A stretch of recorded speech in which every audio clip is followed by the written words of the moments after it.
Hello बच्चों next video में भी मैं आपका स्वागत करता हूं 11th क्लास की चैप्टर नंबर 2 की इस वीडियो में आज हम लोग डिस्कस करेंगे आगे के क्वेश्चन 1 से 3 तक के क्वेश्चन हमने डिस्कस कर लिए थे इससे प्रीवियस वीडियो में। अगर आपने वो वीडियो नहीं देखी है तो बच्चों प्लीज़ प्लीज़ प्लीज़ सीक्वेंस में सारी वीडियो ज़रूर देखें, अदरवाइज आपको डायरेक्ट इस वीडियो को देखने से कुछ भी समझ में नहीं आएगा। तो चलिए शुरू करते हैं बच्चों। तो आपको इसमें पिक्टोरियल फॉर्म नजर आ रही है, राइट हैंड साइड में लिखी हुई पिक्टोरियल फॉर्म में आपको दो सेट गिवन है, एक सेट पी है एक सेट क्यू है। और बच्चों आपका रिलेशन है R is relation from P to Q, from P to Q. आपका पी से क्यू सेट तक का एक रिलेशन आर है, ठीक है। पी से क्यू तक का रिलेशन है, तो इसका भी बड़ा फर्क होता है बच्चों। अगर रिलेशन पी टू क्यू है तो ऑर्डर पेयर के अंदर फर्स्ट वाला एलिमेंट पी से आएगा। अगर ऑर्डर आपका क्यू टू पी होता तो ऑर्डर पेयर के अंदर आपका जो फर्स्ट वाला एलिमेंट आता वो फिर क्यू से आता, ठीक है। तो जो पहले सेट लिखा हुआ है फर्स्ट एलिमेंट उसी सेट से आने वाला है, जो बाद में सेट लिखा हुआ है लास्ट वाला एलिमेंट ऑर्डर पेयर के अंदर उसी सेट से आने वाला है। तो बच्चों ये पिक्टोरियल फॉर्म आपको दे रखी है और आपको बोला हुआ है कि जो 5 वाला एलिमेंट है वो 3 के साथ रिलेटेड है, 6 वाला एलिमेंट 4 के साथ रिलेटेड है, 7 वाला एलिमेंट 5 के साथ रिलेटेड है। तो अगर आपको रिलेशन लिखना आ जाए रोस्टर फॉर्म में तो आप कैसे लिखोगे, देखो पी सेट फर्स्ट था, पी टू क्यू रिलेशन था, तो पी के एलिमेंट पहले लिखोगे 5, 5 के साथ कौन रिलेटेड है क्यू का 3, तो 5 के साथ 3 रिलेटेड था तो इनको एक डब्बे में बंद कर दिया, ठीक है बच्चों। ऐसे ही बच्चों आपको पता है 6 के साथ कौन रिलेटेड है, 6 के साथ 4 रिलेटेड है तो इनको एक डब्बे में बंद कर दिया। और 7 के साथ बच्चों कौन रिलेटेड है 5, 7 के साथ 5 रिलेटेड है, ठीक है। 5 अगर 7 के साथ रिलेटेड है तो 7,5 आ जाएगा। तो ये आपकी रोस्टर फॉर्म आ गई है, ठीक है बच्चों। अगर इसी को आपने सेट बिल्डर फॉर्म में लिखना हो तो सेट बिल्डर फॉर्म में लिखने के लिए देखो आपको क्या देखना है, आपको देखो यहाँ सेट बिल्डर फॉर्म में कैसे लिखते हो, एक्स कोमा वाई लिखते हो, फिर सच दैट का सिंबल लगाते हो, फिर एक्स और वाई के बीच में एक रिलेशन डेवलप करते हो, ठीक है। तो देखो जरा एक्स और वाई के बीच में क्या रिलेशन है, जो एक्स है बच्चों वो वाई में कितना ऐड करके आ रहा है, 2 ऐड करके आ रहा है, ठीक है। एक्स कितना ऐड करके आ रहा है वाई में, 2 ऐड करके आ रहा है। एक्स आने के लिए वाई में कितना ऐड करना पड़ेगा 2, तो यानी x is equal to y plus 2। तो ये आपका रिलेशन है बच्चों, ठीक है। जहां पे आपका एक्स कहां से आ रहा है, कौन से सेट से आएगा, एक्स आपका पी वाले सेट से आएगा और वाई आपका कौन से सेट से आएगा, क्यू वाले सेट से आएगा। तो बच्चों मैंने आपको पिक्टोरियल फॉर्म से रोस्टर फॉर्म में कन्वर्ट करना और फिर रोस्टर फॉर्म से सेट बिल्डर में कन्वर्ट करना, ये सारा कुछ मैंने सिखा दिया आपको बच्चों।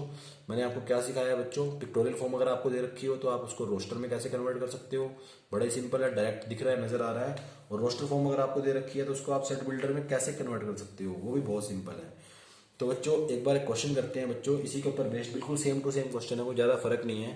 क्वेश्चन नंबर 4 है बच्चों हमारे पास एक्सरसाइज 2.2 का। इस क्वेश्चन में हमें एक रिलेशन दे रखा है पिक्टोरियल फॉर्म में और आपको बोला हुआ है कि आप उसको सेट बिल्डर में रिप्रेजेंट करें, रोस्टर में रिप्रेजेंट करें और लास्ट में जाकर के उसके डोमेन और रेंज के बारे में भी बताएं। तो बच्चों सबसे पहली बात हमारे पास आती है कि रिलेशन जो हमें दे रखा है उसकी हम सबसे पहले रोस्टर फॉर्म निकालेंगे। चाहे हमसे सेट बिल्डर पूछ रखी हो, वो जानबूझ के सेट बिल्डर को पहले पूछेगा, ठीक है। लेकिन हमने निकालनी कौन सी है बच्चों, रोस्टर निकालनी है, क्योंकि रोस्टर देख के निकालनी आसान है। तो बच्चों रिलेशन हमारा पी टू क्यू है, पी सेट से क्यू सेट तक का रिलेशन है। पी सेट ये दे रखा है, क्यू सेट ये दे रखा है, पिक्टोरियल फॉर्म गिवन है, कौन सा एलिमेंट किससे रिलेटेड है साफ साफ आपको दे रखा है। तो आपने क्या करना है, रोस्टर फॉर्म में रिलेशन लिखने के लिए पी वाले एलिमेंट पहले लिखने हैं, क्योंकि रिलेशन पी टू क्यू है, ठीक है। पी सेट पहले आ रहा है तो पी के एलिमेंट आप पहले लिखोगे। तो पहले आपने 5 लिख दिया, फिर कॉमा लगाया, ऑर्डर पेयर के अंदर 5 किससे रिलेटेड है 3 से, तो 5,3 लिख दिया। फिर नेक्स्ट एलिमेंट आपका 6 है, 6 किससे रिलेटेड है 4 से। ऐसे नेक्स्ट एलिमेंट आपका 7 है, 7 किससे रिलेटेड है 5 से। तो ये आपकी रोस्टर फॉर्म आ गई है। सेट बिल्डर फॉर्म लिखने का वही तरीका है, आपने यहाँ एक्स कोमा वाई लिखना है सच दैट, क्योंकि ये एक्स कोमा वाई एक ऐसा ऑर्डर पेयर है जो हर एलिमेंट को रिप्रेजेंट कर रहा है सेट बिल्डर फॉर्म के अंदर। तो आपने एक्स कोमा वाई लिखने के बाद सच दैट का सिंबल लगाना है, फिर आपने एक्स और वाई के बीच में एक रिलेशन देखना है। बच्चों ये आपका एक्स है, ये आपका वाई है, ये एक्स है, ये वाई है, एक्स है, ये वाई है। फर्स्ट एलिमेंट एक्स को रिप्रेजेंट करता है, सेकंड एलिमेंट वाई को रिप्रेजेंट करता है। तो देखो एक्स और वाई में क्या रिलेशन है, जो एक्स है बच्चों वो वाई में कितना ऐड करने के बाद आता है। 5 लेके आने के लिए मुझे 5 लेके आने के लिए मुझे 3 में कितना ऐड करना पड़ेगा 2। 5 यहाँ पे एक्स को रिप्रेजेंट कर रहा था, 3 यहाँ पे वाई को रिप्रेजेंट कर रहा था, 2 मुझे ऐड करना पड़ेगा। तो ये रिलेशन बनेगा आपका x is equal to y plus 2, ठीक है। जहां पे बच्चों x कहां से आ रहा है p से, p सेट से x लिया है हमने, देखो p सेट से पहले वाले एलिमेंट है, और y लिया है बच्चों q सेट से। तो ये चीज आपको ध्यान रखनी पड़ेगी, बड़ा ही आसान है बच्चों, मुश्किल नहीं है ध्यान रखने में। तो ये आपकी इसकी सेट बिल्डर फॉर्म बन गई है। इसके बाद डोमेन लिखना बहुत ही आसान है। डोमेन कैसे लिख सकते हो आप, डोमेन लिखने के लिए आपको क्या करना पड़ेगा, जो फर्स्ट फर्स्ट वाले एलिमेंट है रिलेशन के वो आपके डोमेन के एलिमेंट होते हैं। तो फर्स्ट वाले एलिमेंट कौन से हैं, 5 है, 6 है और 7 है। तो बड़ा इजी है डोमेन लिखना रिलेशन की। ऐसे आप रेंज लिखना चाहते हो रिलेशन की तो वो भी लिख सकते हो। रेंज होते हैं सेकंड वाले एलिमेंट। तो सेकंड वाले एलिमेंट कौन से हैं, 3, 4 और 5। 3, 4 और 5 रिलेशन के अंदर आने वाले ऑर्डर पेयर के सेकंड वाले एलिमेंट आपके क्या बनाते हैं, रेंज बनाते हैं। फर्स्ट वाले एलिमेंट डोमेन बनाते हैं। तो बड़ा ही सिंपल था बच्चों, मेरे ख्याल से आपको पूरा क्वेश्चन समझ में आ गया है। तो नेक्स्ट क्वेश्चन पे चलते हैं बच्चों। नेक्स्ट क्वेश्चन हमारा है क्वेश्चन नंबर 5। क्वेश्चन नंबर 5 बच्चों आपको स्क्रीन पे नजर आ रहा है। क्वेश्चन नंबर 5 में आपको ए सेट दे रखा है, उसके अंदर आपके 5 एलिमेंट हैं, 1, 2, 3, 4 और 6। ठीक है बच्चों, तो ये 5 एलिमेंट आपको गिवन है 1, 2, 3, 4 और 6। और आर एक रिलेशन बोल रखा है बच्चों ए के ऊपर। तो यानी ए के ऊपर रिलेशन है तो ए टू ए रिलेशन है। ठीक है, रिलेशन हमारा कैसे है, ए टू ए है। ऑन ए का मतलब होता है ए टू ए, सेम सेट के ऊपर रिलेशन है। और रिलेशन बच्चों किस तरीके से, उसकी सेट बिल्डर फॉर्म दे रखी है कि उसके अंदर ए कोमा बी टाइप के एलिमेंट आते हैं, जहां पे ए और बी दोनों के दोनों ए सेट से आते हैं। ठीक है, और इस तरीके से आते हैं। कंडीशन क्या है कि बी डिविजिबल होना चाहिए ए से। ठीक है, बी यानी सेकंड एलिमेंट बच्चों फर्स्ट एलिमेंट से अगर डिविजिबल है तो वो ऑर्डर पेयर आएगा, अदरवाइज नहीं आएगा। ठीक है, तो ऑर्डर पेयर लिखने के लिए बच्चों देखो जरा, सेकंड एलिमेंट इससे डिविजिबल होना चाहिए। तो सेकंड एलिमेंट देखो आता कहाँ से है, पहले ये चेक करना है। जो बी है बच्चों वो कहाँ से आता है, ए से ही आता है। पहले वाला एलिमेंट भी ए से आता है, सेकंड वाला एलिमेंट भी ए से आता है।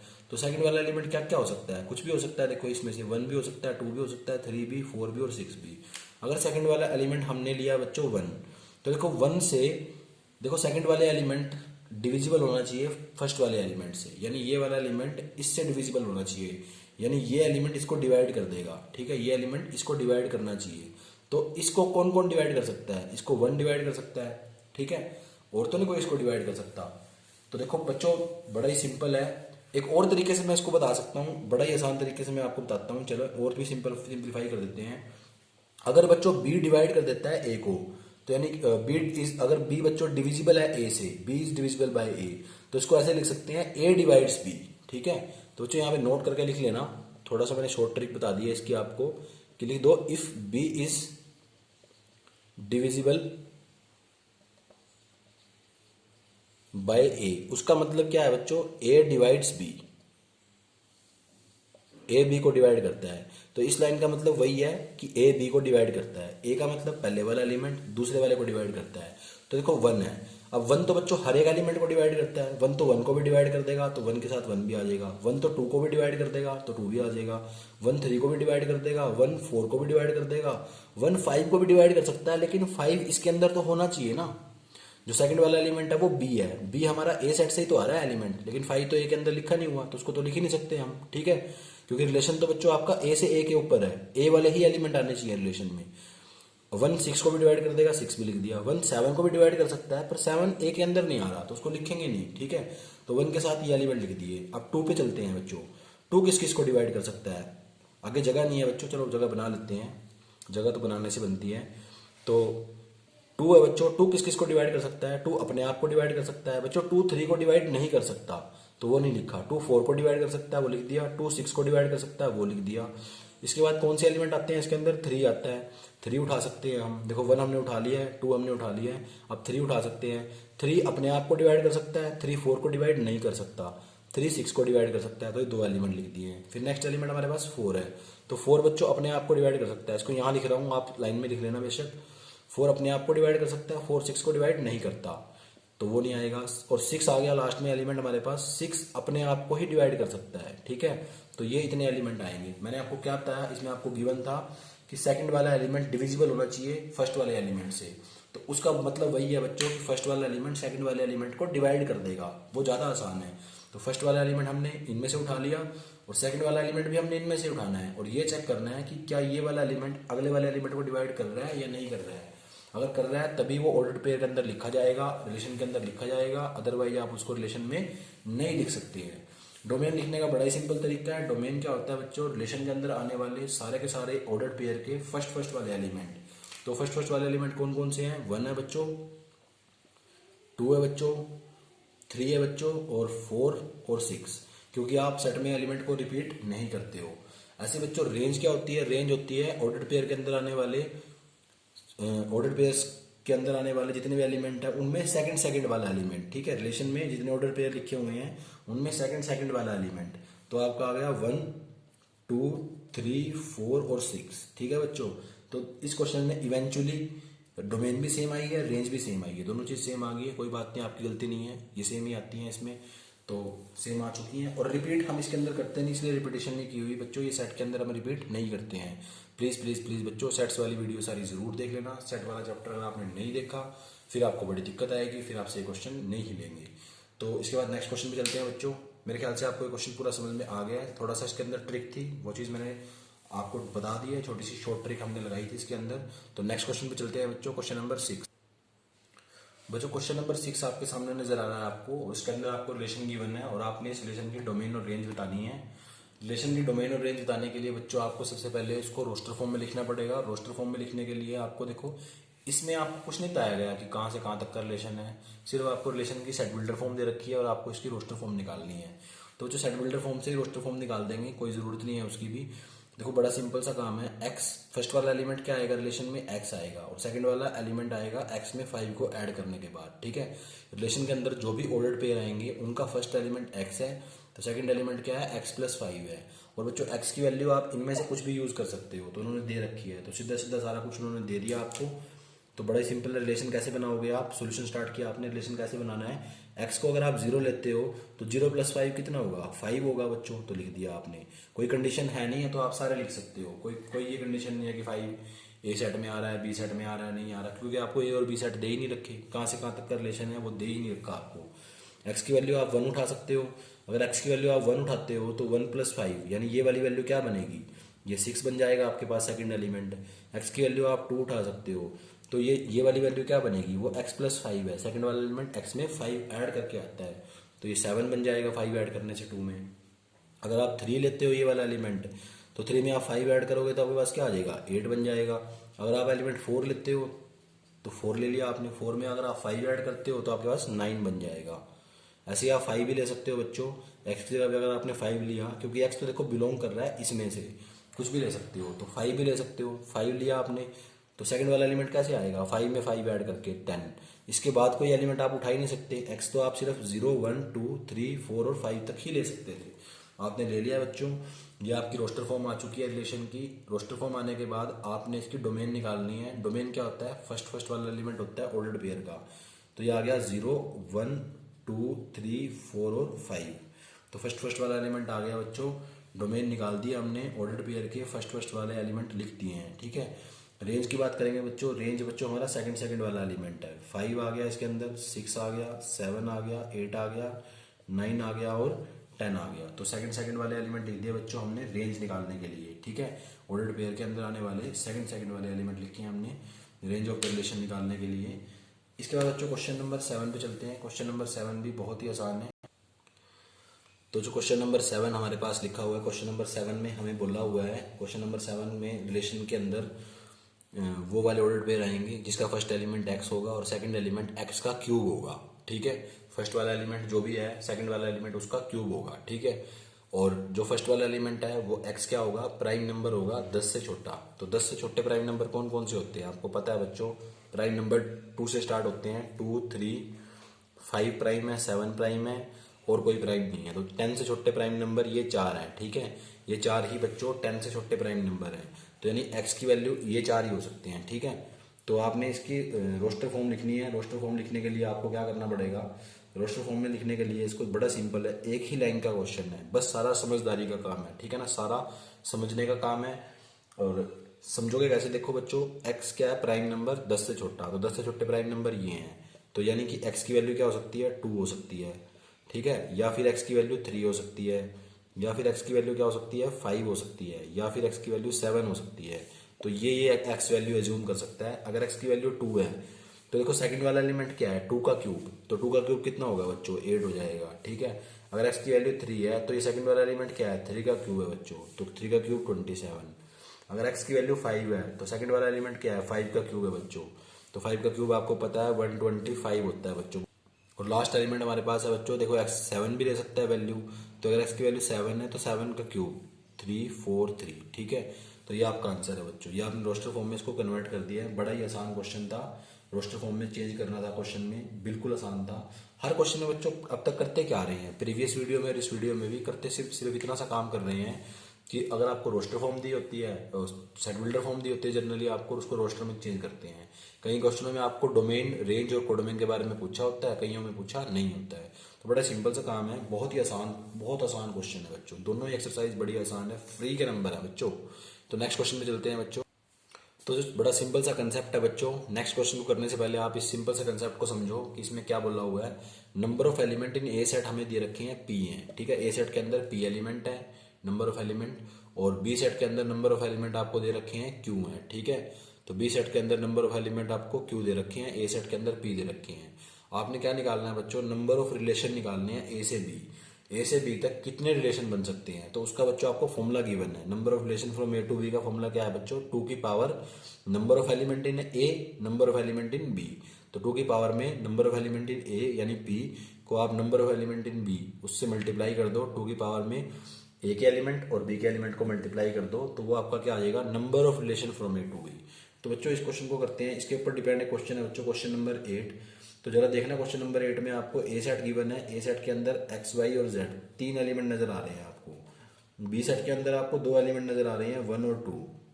तो number of element in A कितने हैं बच्चों, देखो गिन लो, 3 है। Number of element in B कितने गिवन है आपको, देखना गिन के, 2 है बच्चों।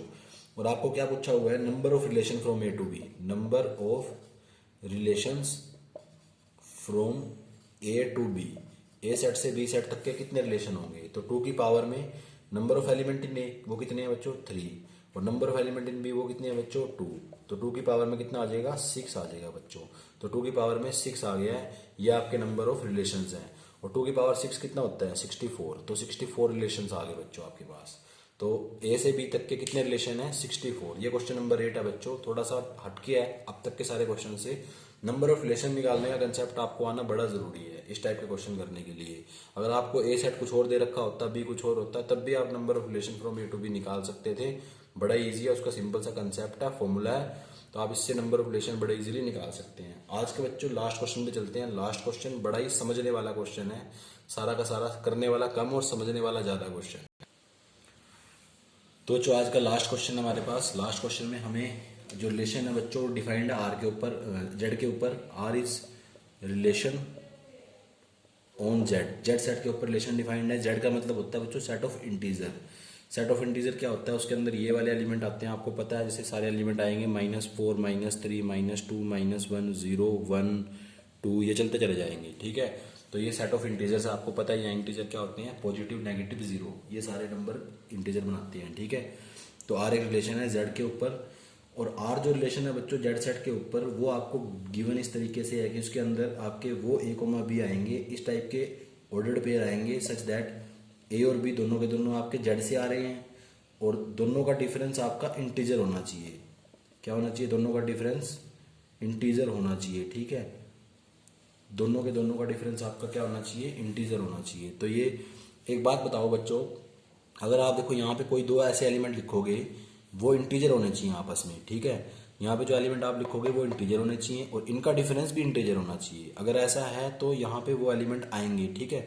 अब मुझे एक बात बताओ कि अगर आप कोई भी 2 इंटीजर लिखते हो, मान लो आपने 3 और 7 लिखा, आपकी मर्जी है, और दोनों का डिफरेंस करोगे तो ऑटोमेटिकली एक इंटीजर आएगा। आपको बच्चों इस चीज़ का पता होना चाहिए कि इंटीजर की ये प्रॉपर्टी होती है कि अगर आप किसी भी इंटीजर से डिफरेंस करोगे तो हमेशा क्या आएगा, इंटीजर ही आएगा, हमेशा इंटीजर आएगा। तो मुझे अगर हमेशा इंटीजर मिल रहा है तो इसका मतलब यहाँ पे मैं कुछ मर्जी डाल सकता हूँ, ए के अंदर मैं कोई भी इंटीजर ले सकता हूँ, ऐसे ही बी के अंदर मैं कोई भी इंटीजर ले सकता हूँ। अब इतने सारे इंटीजर होते हैं बच्चों, हर इंटीजर को लिखना पॉसिबल नहीं है, ठीक है। तो अगर मैं इसको लिखने जाऊंगा तो यहाँ पे मेरे पास बोर्ड खत्म हो जाएगा, धरती खत्म हो जाएगी, दुनिया खत्म हो जाएगी, पर मैं लिख नहीं पाऊंगा, क्योंकि आप 1 2 लिखोगे तो इनका डिफरेंस भी इंटीजर है, ये भी आएगा सेट के अंदर, आर के अंदर। 2 7 लिखोगे तो डिफरेंस इंटीजर है, 3 8 लिखोगे डिफरेंस इंटीजर है, 4 समथिंग लिखोगे डिफरेंस इंटीजर है। ऐसे ही आप इतने लिख सकते हो जिसका आपको कोई अंदाजा नहीं है, बहुत सारे लिख सकते हो। तो ये एक इनफाइनाइट सेट बनेगा, बहुत बड़ा सेट बनेगा, सब चीज हम लिख नहीं सकते।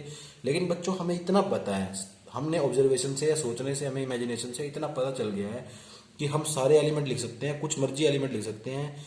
ए भी इंटीजर होना चाहिए और बी भी इंटीजर होना चाहिए। मतलब जो ये आगे से ए आएगा वो भी इंटीजर होगा और बी आएगा वो भी इंटीजर होगा। हम हर एलिमेंट लिख सकते हैं। तो मुझे डोमेन अगर डायरेक्ट निकालनी हो, इस क्वेश्चन में मुझे डोमेन और रेंज पूछी हुई है, तो मैं कैसे निकाल सकता हूँ डोमेन और रेंज? तो बच्चों देखो, आपको पता है डोमेन क्या होता है, फर्स्ट वाला एलिमेंट। और फर्स्ट वाला एलिमेंट कहाँ से आ रहा है? इंटीजर से आ रहा है, तो वो पूरी की पूरी डोमेन क्या हो जाएगी? इंटीजर हो जाएगी, ठीक है, जेड ही हो जाएगी। और रेंज क्या हो जाएगी बच्चों?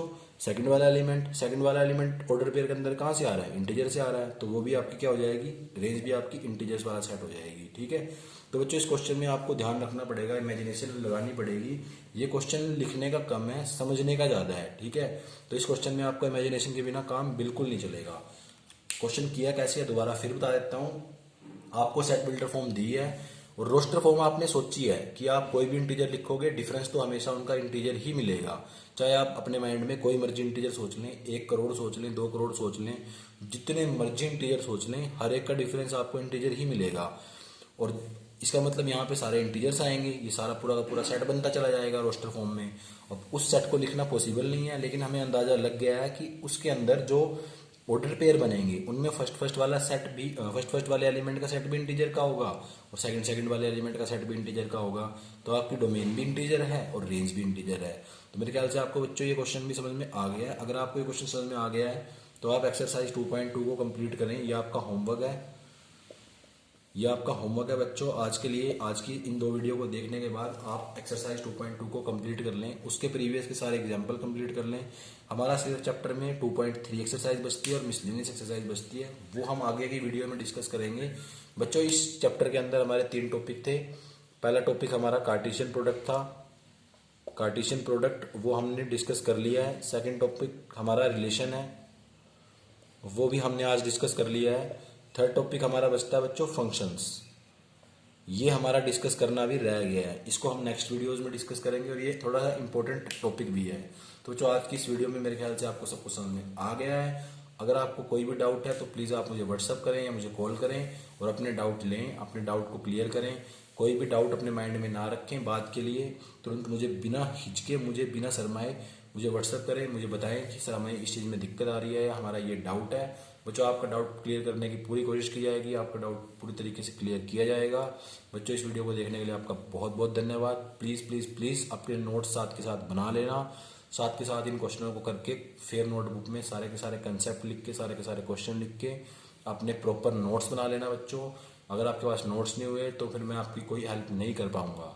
प्लीज़ प्लीज़ प्लीज़ अपने नोट्स जरूर रेडी रखना, साथ के साथ वीडियो लेक्चर को देखते देखते अपने नोट्स जरूर बनाओ साथ के साथ क्लास की तरह, तभी मैं आपकी आगे फर्दर हेल्प कर पाऊंगा।